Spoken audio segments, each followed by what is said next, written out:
You are listening to Smart Women's Dating Podcast, episode number 6. Welcome to Smart Women's Dating Podcast. I am your host, certified life coach Lærke Nielsen, and I help smart, independent women attract the love they deeply desire without having to chase or settle. This podcast will give you the mindset tools and insights you need to finally crack the code to your love life. Are you ready? Then let's go!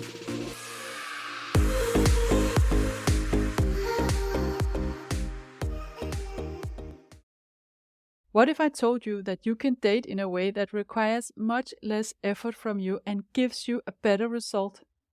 A way that would allow you to easily let go of men that are not serious and make those who are even more interested. And at the same time, you would be able to let go of frustrations and instead feel that you are acting in alignment with a strong sense of self-worth. I am talking about connecting with your feminine energy. Feminine energy is among the things that I teach my clients for several reasons. First of all, it works. It helps you let go of the not so serious or interested men and attract men that are more aligned with a committed long-term relationship. And secondly, it feels better to you and you are more empowered in your dating when you operate from your feminine energy. It's a way to deepen your self-worth and it prevents you from feeling drained and frustrated. And at the same time, it keeps you in a healthy balance of enjoying your dating life and staying true to your values while honoring your boundaries. I believe it's a smart move to educate yourself, and you're a smart woman since you are listening to this podcast. It is smart to educate yourself on what creates attraction in a relationship and how men and women function differently in love and romance. This can help you, for instance, to let go of expecting him to respond in the same way as you would have in a given situation, and this could again relieve you from feeling disappointed or taking things personally. Using feminine energy principles can change your dating life in a short time, especially if you're a strong, success-driven, independent woman, because then it will probably only require a few shifts to make a big change. And in addition to that, feminine energy principles are very simple. There's no rocket science here. However, it can be challenging to do these shifts, especially for high-achieving go-getters, because it is so counterintuitive. Do less and get better results. It hurts our brain just thinking about it. In today's episode, I'll give you a brief overview of the parts of feminine energy that I have found to be important in dating. And then I'm going to dive more into one simple shift that you can make and that can make a huge change for you. And this is also the shift that I first learned and that completely changed the way I connected with men. I'm also going to address some of the misconceptions around feminine energy and tell you what feminine energy does not mean, because I think there's a lot of women who miss out on this because they reject it based on misunderstandings. Now, before we dive into this episode, I want to point your attention to my free booklet that I've created specifically on feminine energy, where I explain the background and give you questions for self-reflection and clarity. And I also give you 5 concrete shifts that you can make and help you find ways that you can do this in your dating life. You can sign up on the link in the show notes or go to my website, which you can access on lærkenielsen.com or even more easily, lærkethelovecoach.com. And Lærke, this is Laerke. And when you go to my website, you will find on the first page a link that you can click on to sign up to get this free book. So let's get started. The philosophy about both masculine and feminine energy being present within us has ancient roots. Just as an example, you probably know the Chinese yin and yang, which describes opposite but interconnected forces, where yin is the feminine principle and yang is the masculine, and both have a bit of the opposite in them. The duality, masculine and feminine, is not just two opposite forces, it's a polarity, which means that there is an attraction. It's exactly like with a magnet. When you think of a magnet, you have the two opposite poles that attract each other, whereas two of the same will repel each other. And this is not about gender orientation, it's energies that we have access to, all of us, and we naturally tap into them to different degrees. So women need both masculine and feminine energy in different situations in life, and the same is valid for men. And you can think of the little dots in the yin and yang symbol. Some women are more in the masculine energy and some men are more in the feminine. But the important point here is that for any relationship dynamic to have passion and attraction, one needs to bring the feminine energy and the other needs to bring the masculine. And again, this is regardless of gender orientation. There has to be polarity before there can be attraction. This is not an intellectual thing, it's not a mental construct, it is in our nature. And feminine and masculine energy is not about the way you look or dress, its energies is how you show up in the world based on how you see yourself and your role in the connection. Masculine energy is a forward-leaning energy. It is action-oriented, powerful, protective, providing, and it's very rational and stable. And the feminine energy is a more lean-back energy. It's soft, receptive, intuitive, emotional, playful, and very present energy.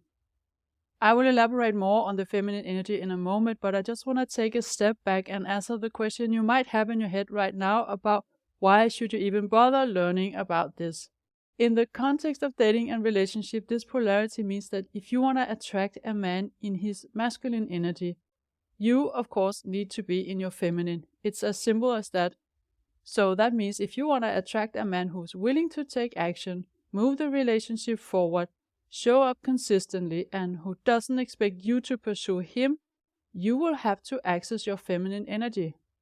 Where all the complications come in is that a lot of us women, and in particular high-achieving go-getters, have learned to operate from a masculine energy because we live in a patriarchal society where masculine energy is what's required to achieve success in career and in life in general. We have been rewarded for being able to use a strong masculine energy when taking an education, doing career or business. And most of us operate per default from the idea that if there's something you want in life, you just have to go out there and create it, make things happen, take action, reach out, be proactive, follow up, push forward and organize. Do what it takes to get there and don't take no for an answer. Continue to drive things forward and find ways to prove your worth so you can get that result.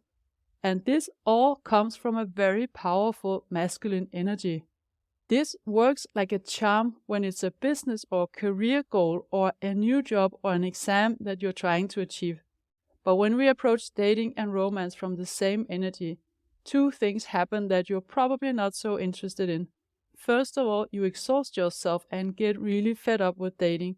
And secondly, you only attract men that are very passive, lean back, and not really serious, or who are not taking any initiative. And when we don't see that we are coming from a masculine energy, we don't understand the reasons why we keep ending up in this pattern of men either not showing up or only showing up in the beginning and then losing interest. But the good news here is that it takes only a few simple shifts to change your love life completely. And this is something you can learn just as you've learned all the other skills in life. It's not some mysterious, inaccessible secret or something you're born with or not, or some women have it or they don't have it. In fact, we're all born with feminine energy inside us, but nobody teaches us how this works. So you're a smart woman, and educating yourself on how you can make the masculine-feminine polarity work for you instead of against you is a clever move. And if nothing else, then I would encourage you to be curious and give it a try and see what happens for yourself. This is what I thought when I first learned about feminine energy. And to give you some context, I grew up in the 70s Scandinavia, more precisely in Denmark, where I was raised with the consciousness of how important it is to be able to take care of myself, take an education, get a good job, make my own money. In other words, never having to depend on a man. We were taught that we could do exactly the same as men and we should just go out there and get what we wanted in life. And so I went into that energy of taking action, pushing forward, powering through, following up with both studies and work. And I have a master's degree in pharmacy and also another degree in rhetoric. And I graduated at age 23 and then I went out to get a job. And it was also from that energy I interacted with men All the way until I reached mid or late 30s, I didn't even consider the possibility that it could be done in a different way. So add into the picture the way I saw myself in love and romance. I saw myself as a woman who has to fight a bit harder for a man's attention because I wasn't very naturally attractive. I was the smart but nerdy and introvert girl, and I also grew up struggling with low self-worth and not believing that I was lovable for many years. I had a lot of confidence in my professional life, but definitely not when it came to men and dating. So all this in combination made me believe that the only way I could get a man's attention was if I reached out and made an effort. And the result was that I often dated men where I felt that they might not have been interested if I didn't do anything. And this only confirmed to me that I wasn't naturally attractive and lovable. So that is how I created my own self-fulfilling prophecies. What shifted for me was when at some point I was working as a journalist, so I changed my career several times. And at that time, I made an interview with a couples therapist who taught me the art of leaning back in dating, which I will explain more about in a minute. So I decided to try this, and to my big surprise, it actually worked. It completely shifted the game for me, and I finally experienced what it was like to meet men who actually wanted to see me and made an effort to make it happen and who kept coming back and took a lot of initiative.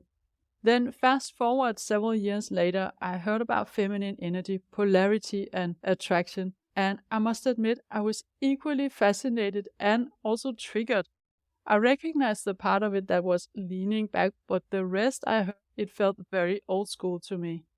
But I was sufficiently curious to decide to study it more and try to understand what it was all about, because like this, at least I would know my reasons for being against. And I was also open to learning because I wanted to understand more about why at age 49 all my relationships so far had ended, and it felt like this code I still needed to crack. So I decided to study this phenomena, feminine energy, and the more I learned about it, the more I realized that feminine energy is basically very empowering because it's about showing up and acting from a strong sense of self-worth. It's about connecting with your authenticity and honoring your boundaries. It's stop trying to control what's out there and can't be controlled and instead taking back control to yourself. All of the things that we would work towards anyway. If I was to explain this in very short, I would say it's about dating in alignment with your worth. But here I'm going to give you an overview of 10 things that I find are important in dating, and then I will dive into the art of leaning back, because this is the one shift that once you master that, it will change a lot for you. So here we go. I'm going to mention 10 things briefly, and they are not in any prioritized order. But number one, the first thing I will mention here is leaning back, and that's the thing that I will dive more into in a moment. And basically, this is about letting go of trying to push things forward with a man. Stop the chasing, hold back with all the initiative, and let him come to you. So the second thing is being fully present in the moment, knowing that you do not have to prove your worth to or try to impress a man. Let go of the man-pleasing energy that we get ourselves into when we want him to like us. You just have to give him your attention, which is, by the way, in the world we live in today, a huge gift. Relax and be present and enjoy the moment without being busy impressing. And this, of course, requires you to connect with your worth. The third thing is having strong boundaries and not being afraid of communicating them, but also knowing how to communicate them in a calm and confident way. Developing this radical self-trust where you know in your bones that you can always trust yourself with a man because you will honor your boundaries, and this is how you create emotional safety for yourself. Honoring your boundaries is also going to grow your sense of self-worth. And this allows you to do the fourth thing, which is to be soft on the outside, warm, flirty, playful, to be approachable and inviting, because you want to let him know that he can feel safe to approach you and initiate contact. And you feel safe to give him permission to get closer to you when you know you can trust yourself if you need to state a boundary. The fifth thing is being authentic and knowing that you don't have to be perfect, that you actually become more attractive the more you can embrace who you truly are. And this, of course, requires you to cultivate your self-love. Feminine energy is a lot about not pretending to be or feel something else than what is true to you. Number 6 is being connected to and owning your emotions and daring to be vulnerable. Let go of the masks that you naturally have created to protect yourself and know that vulnerability is not weakness, it is courage, and it is what creates a deep connection. However, oversharing very private information early on is not what is recommended. It's really a question of timing when you want to share what when it comes to vulnerability. Number 7 is about learning to receive what he wants to offer, whether that is compliments, support, time and attention, affection, or it's paying for dinner. Not worrying that you owe him something or he will think you're cheap if you don't give back the same, or that he will expect something else from you. Learning to receive is an energetic thing, and if you're uncomfortable receiving, you will more easily attract or allow into your life men who are not willing to offer you much. And we're not talking paying for dates, but we're talking in general, generosity with his time, affection, attention, and so on. This is a big one. I had to learn that myself as I used to be an overgiver, and I think I will have to do a whole episode on receiving. Number 8 was also a big one for me, and that is letting a man help or support you the way he can and wants to, even if you know how to do it yourself, and you can do it yourself. Also, let him be an emotional support for you, even if you feel very strong. You don't have to always do everything on your own. You can allow yourself to lean into him and let him be there for you. So number 9 is about expressing your appreciation to him, not assuming that he can read your mind. Of course, only if you feel appreciative, but let him know how you feel. So number 10 is stay in your flow. Stay connected with what lights you up outside of dating. Don't overinvest your time and energy early on in one person. Don't get overly attached early on. Keep enjoying life, keep doing what you normally do, and that also means that you are not fixated on the phone all the time to check if he's answered your last message. So before I dive into the art of leaning back, I just want to say a few words about the misconceptions I sometimes hear about feminine energy. It should hopefully follow from what I just explained that feminine energy is not about being weak. It's not about not speaking your truth or not being able to have an opinion. It's actually the opposite. But I also hear from women who feel resistance towards feminine energy that they don't want to have to change themselves. For instance, someone would say, it's my nature to be very proactive with a man, so for me to lean back would require that I change myself. And what I want to say here is, first of all, if that works for you, then fine. You don't need to change anything at all. But if it doesn't work for you, you will want to find another way of showing up that can serve you better. And here you want to distinguish between a habit that is not serving you and then who you are inside. Because we all have behaviors or habits that are not serving us, but it doesn't mean that this is our authentic self. You are not your behavior. If you have a behavior that's not serving you, trying to change that won't make you less you. It will, on the contrary, allow you to be more the fullest and truest expression of who you are. Because when you change it to something that serves you, you are more aligned with your truest desire. Another thing I also hear is, I don't want to play games. In particular, when I say, don't make yourself too available all the time. This is not about playing games, it's staying in your flow. Don't cancel things that you would normally do just because he shows up with an invitation last minute. Don't cling to your phone all day so you can answer him ASAP when you're busy at work. Don't compromise your normal activities. You have an exciting and fulfilling life, and you need to stay in that vibe of enjoying life. Stay connected with yourself and let him be the added bonus, the VIP guest at your party, but not the whole party. So now we are going into the art of leaning back. As you might have figured out, this is about letting go of trying to take lead and push forward with a man. Taking all the initiative, inviting him out, inviting him home, cooking him dinner, calling him the next day, letting him spend the night, doing all the things in early stages of dating. And I'm not saying you can't do any of this later on, but doing this early on because you think this will put you in a better situation and he will see how awesome you are. Now, this is the masculine energy that serves us very, very well in other situations, but with a man, unfortunately, not so well. This is getting you almost into a competition with him. If you try to think of it like a classical dance, there is one who leads and the other follows. And if both wants to lead, it doesn't look like a dance anymore. You can imagine it more looks like a battle or a competition. And if you imagine he is a very good dancer and he wants to dance, but he doesn't want to dance with a woman who tries to take over all the time.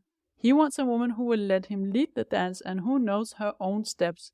Now, you can do all the things if you want, but just notice that it's not going to attract the kind of man you most likely want.